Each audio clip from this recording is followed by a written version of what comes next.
What's up, Cougs? This is the first episode of Space City segment. Today we're here with Paris, our first athlete of the series. And for our first question, I would like you to introduce yourself. What do you do for the track team? Your rank, what grade you're in, etc. Hi guys, I'm Paris. I'm a sophomore here at the University of Houston, and I do the throws. So I do javelin, shot put, and the hammer throw, and the weight throw for indoors for the track team. For our second question, how did you get into your sport? Because I know that's not the conventional route, basketball. Yeah. I originally started with softball, so softball was that was my day one. I started off with softball because that's what my mom did, so she put me in that as soon as I could walk. You know what I mean? She put a bat in my hand, but eventually I got burnt out of that, and then I got into basketball, and then my parents, my little siblings, they got into track, and so they never wanted to. I was in middle school at the time, so they didn't want to leave me at the house by myself, so they would make me come to my siblings' practices, and I'd just sit there. And the coach had a rule that was, if you didn't have a book or homework to do, then you had to practice with your siblings. So there I was doing lunges on the football field with my siblings, and I found out that I was kind of decent at it, so I just kept at it. So, yeah. Okay. That's pretty cool. I think I like that coach's rule, Yeah, I guess. Yes, all right.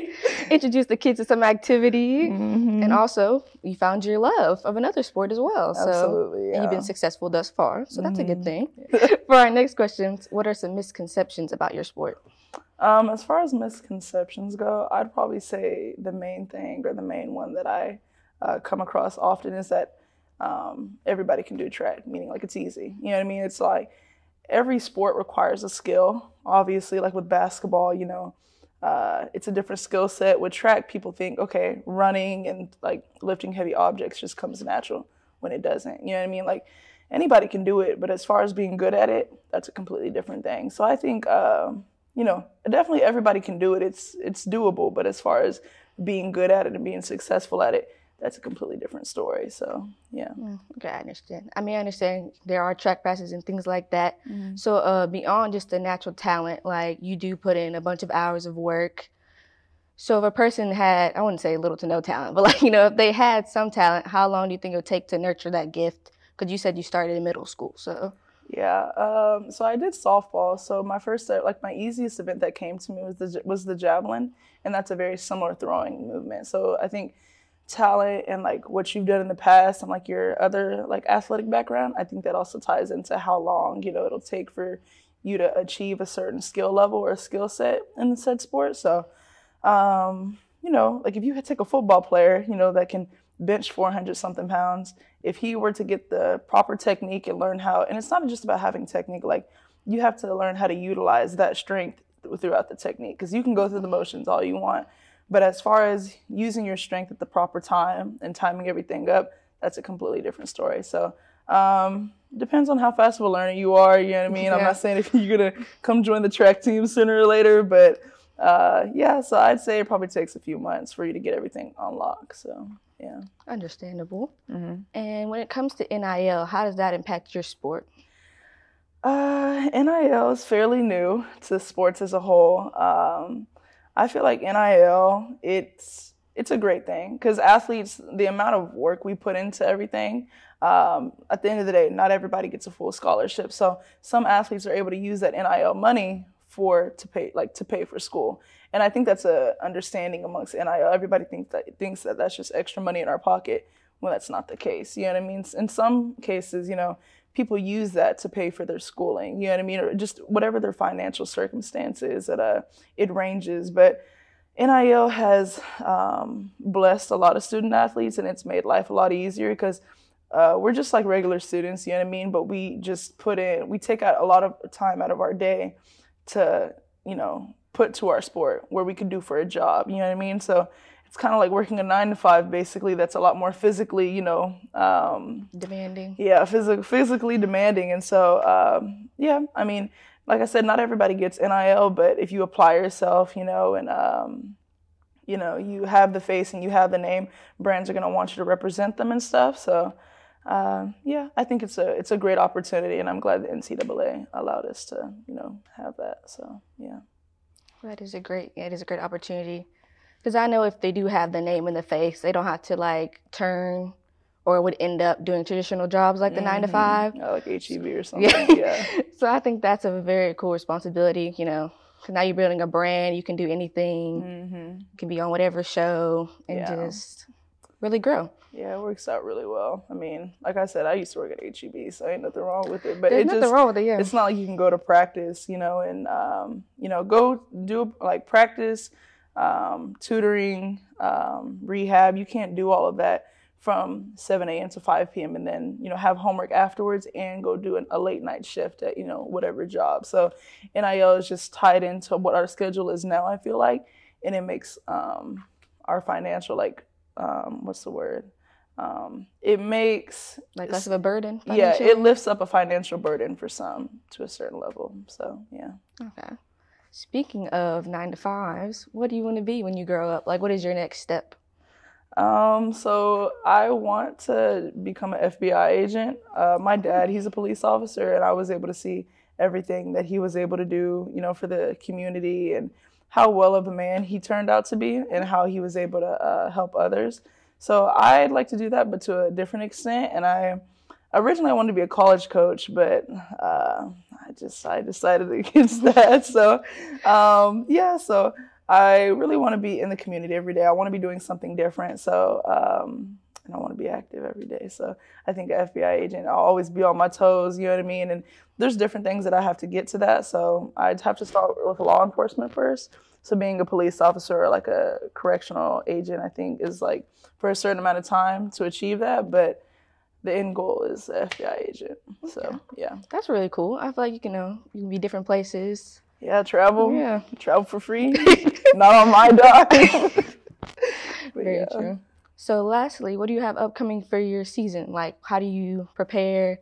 What do you expect? Like, for this upcoming season, so we actually have a new coach. His name's John Tipton. He's an amazing man. He's very knowledgeable, and ever since I found out that he was going to be our new coach, I was so excited because I felt like I have a lot of potential, especially in the events that I just started doing, and I felt like he is the perfect fit for that. That my goals, and my goals consist of I do 3 different events outdoors, and I do 2 events indoors. Mm-hmm. Outdoor is my favorite season, so preferably if I could, I would like to medal 2 out of 3 of my events, if not 3 out of 3. Okay. So the goal is to score points for my team and to medal at Big 12. So obviously into PR at the big stage. So PR is like personal record. So set a new personal record for myself. So because with track, it's like, yes, you're going against your competitors, but you're going against your old mark. You're going against yourself first. So just making sure that I can I can perform at the big stage at Big 12s. And that I score 2 out of 3. That's my goals for this year. Got you. You're going to accomplish all of them. You will get all the first places, all the medals. Thank you. Of course. Thank you. So I know that I saw that you're in other leadership programs within the athletic department, and I think it was Beyond Borders. Can you tell me more about that, please? So Beyond Borders, that is probably one of the most amazing things I've ever been a part of. I was selected by Dr. Cliff and LaRon Haywood. They're 2 administrators in the facility. And so, I didn't know much about it until, as we got closer to the trip, and whenever we actually did, it was such an amazing experience for me. I got to meet many amazing people that were like-minded, and we were able to grow our ideas and our thoughts on how to better society as a whole. So on the trip, we actually got to go to Capitol Hill on the last day. Okay. My feet hurt from all the walking. Let me tell you, me and wedges don't get along. But it was such an amazing experience. So we all came into Washington, D.C. with ideas on what we wanted to do.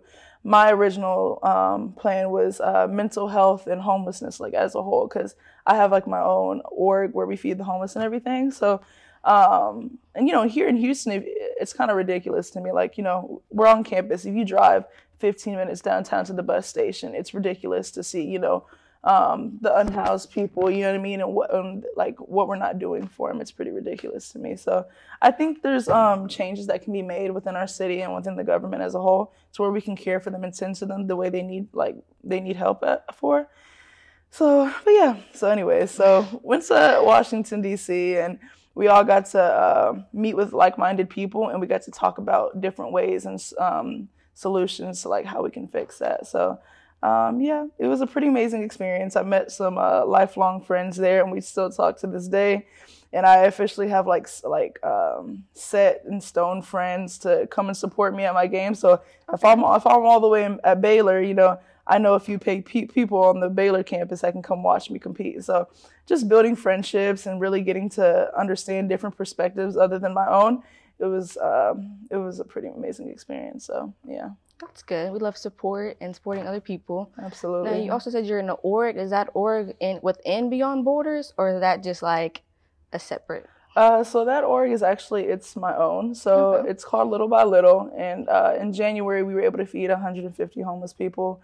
So now, actually, I was selected to be a part of this like internship program called The Team. So that's separate from my own personal organization.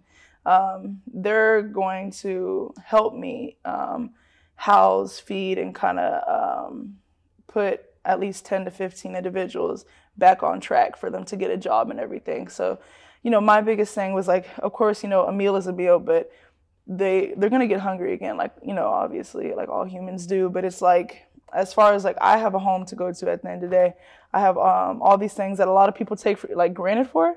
And so I think a second chance is, everybody should have a second chance. So if I could do something other than a meal and I could provide, you know, another opportunity for someone, that's what I want to do. So, because, you know, whenever I was passing out these bags of food in January, it was like, this is all I can do. And I kind of like felt bad, you know what I mean? And it was like, not really a feel bad, but it was like, I hate that's like all I could do. That's all the funds allowed me to do. Like, obviously, if I could pay for affordable housing for everyone, then I would, you know what I mean? But yeah, so the new internship or program that I'm a part of now, they're going to help me do that for about 10 to 15 people. So I'm really excited to be able to do that. So yeah, I've realized that I can get a lot more out of sports than just the opportunity of being a student athlete. I can also be a leader. I can be very involved in my community, and sports has definitely given me all the opportunities to do so. So yeah.